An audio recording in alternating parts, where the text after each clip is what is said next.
السلام علیکم، میں ہوں طیب عمر اور آپ دیکھ رہے ہیں پروگرام کہانی کا سفر۔ آج کے اس پروگرام کہانی کے سفر میں ہم پہلے کی طرح پھر سے ایک نئی شخصیت کی زندگی کا تجزیہ کریں گے۔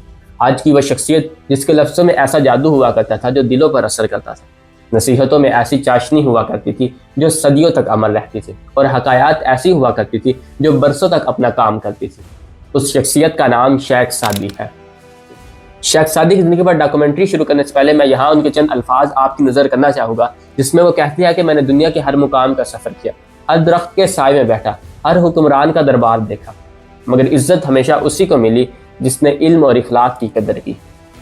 ابتدائی زندگی کی بات کریں تو 1210 میں ایران کے شہر شیراز میں پیدا ہوئی۔ آپ کا تعلق ایک علمی گھرانے سے تھا۔ اصل نام مشرف الدین مصلح بن عبداللہ تھا، جبکہ دنیا شیخ سعدی کے نام سے جانتی تھی۔ یہاں سوال تو یہ بنتا ہے کہ آپ کو شیخ سعدی کا لقب کس نے دیا تھا؟ اس سوال کا جواب کچھ یوں ہے کہ سلطان سعد بن زنگی، جو کہ اس وقت کے ایران کے حکمران تھے۔ ان کے دور حکومت میں شیخ سعدی نے بہت سی علمی سرگرمیاں سر انجام دی، اور انہی سرگرمیوں کے باعث سلطان سعد بن زنگی نے ان کو شیخ سعدی کا لقب دیا۔ اور اس لقب کے جواب میں شیخ سعدی نے اپنی دونوں مشہور کتابیں بوستان اور گلستان کو سعد بن زنگی کے نام سے مشابہ کیا۔ خیر آگے بڑھے تو ابتدائی تعلیم کے بعد بغداد کا رخ کیا، جہاں آپ نے نظامیہ مدرسے میں تعلیم حاصل کی، جو اس وقت کا عظیم ترین تعلیمی ادارہ تھا۔ یہاں آپ نے تفسیر، فقہ، فلسفہ، ادب اور تصوف میں مہارت حاصل کی۔ آپ کی تعلیمات اور حکایات نے برصغیر کے ادب پر گہرا اثر چھوڑا۔ شاعری اور نثر میں اقوال، حکایات اور نصیحتوں کو بڑے پیمانے پر اپنایا گیا، یہاں تک کہ اقبال جیسے بڑے فلسفی شاعر نے بھی آپ کی فکر سے بہت کچھ سیکھا اور اپنے بہت سے شعروں میں آپ کو مخاطب بھی کیا۔ یہاں میں اقبال کا ایک شعر آپ کی نظر کرنا چاہوں گا جو انہوں نے شیخ سعدی رحمۃ اللہ علیہ کی زندگی پر لکھا ہے۔ وہ لکھتے ہیں کہ سعدی تیرے نفس سے ہوا تربیت بعد، حافظ نے اٹھایا سخن غزنوی انداز۔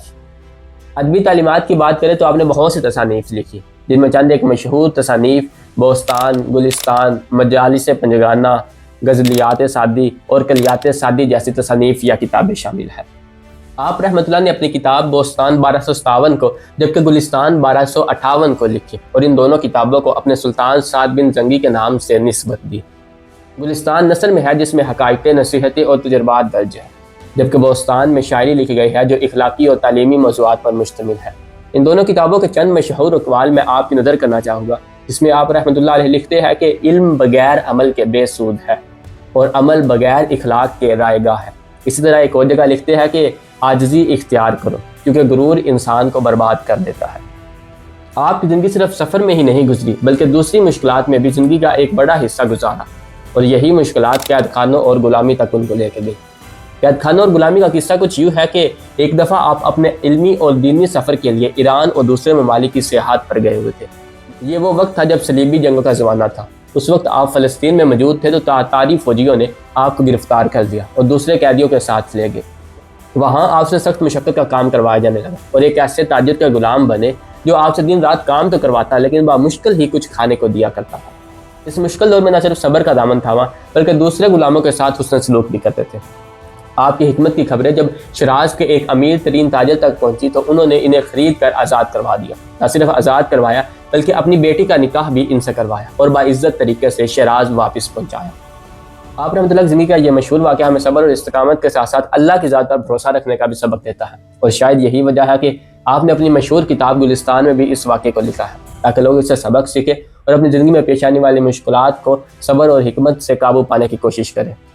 آپ کی زندگی علم، تجربے اور حکمت سے بھری ہوئی تھی۔ آپ کے واقعات، شاعری اور نصیحتیں آج بھی ہماری روزمرہ زندگی میں قابل عمل ہیں، جو ہمیں عاجزی، سادگی اور دوسروں کے ساتھ حسن سلوک کی تعلیم دیتے ہیں۔ آپ کی کہانیاں ہمیں سکھاتی ہے کہ کامیابی صرف دولت سے ہی نہیں حاصل کی جا سکتی، بلکہ اچھے اخلاق اور کردار سے بھی حاصل کی جا سکتی ہے۔ حکمتوں اور نصیحتوں سے بھرا یہ چراغ 1292 کو ایران کے شہر شیراز میں بجھ گیا۔ آپ کے انتقال کی کوئی خاص وجہ تو کتابوں میں نہیں ملتی، ہاں مگر کئی جگہ پڑھنے کو یہ ضرور ملتا ہے کہ آپ کے انتقال کی وجہ کمزوری اور بیماری تھی۔ آپ کا مزار آج بھی شیراز میں موجود ہے، جہاں لاکھوں لوگ آپ کی تعلیمات سے فیض یاب ہونے کے لیے آتے ہیں۔ آپ ہمارے درمیان ایسی تعلیمات چھوڑ کر چلے گئے ہیں جو رہتی دنیا تک مشعل راہ بنی رہے گی۔ اگر ہم 1292 سے 2025 تک کا مشابہ کریں تو یہ تقریباً 733 سال بنتے ہیں۔ اس دوران کئی سلطنتیں آئی، ختم ہو گئی، کئی حکمران آئے، ان کے نام تک نہ باقی رہ سکے، لیکن اگر شیخ سعدی کا نام آج بھی ہمارے درمیان زندہ ہے تو شاید اس کی وجہ ان کی حکمت اور دانشوری ہے۔ ہر بار کی طرح پروگرام کے آخر میں پھر سے یہی کہوں گا کہ اگر ہم چاہتے ہیں کہ ہمارا نام بھی اس دنیا میں زندہ رہے تو ہمیں بھی کچھ ایسا ضرور کرنا ہوگا جو شیخ سعدی جیسے لوگوں نے کیا۔ آج کا ساتھ ہمارا یہی تک تھا۔ اپنے ہوسٹ طیب عمر کو دے اجازت، پھر ملاقات ہوگی ایک نئی شخصیت کے ساتھ پروگرام کہانی کے سفر میں۔ تب تک کے لیے خدا حافظ۔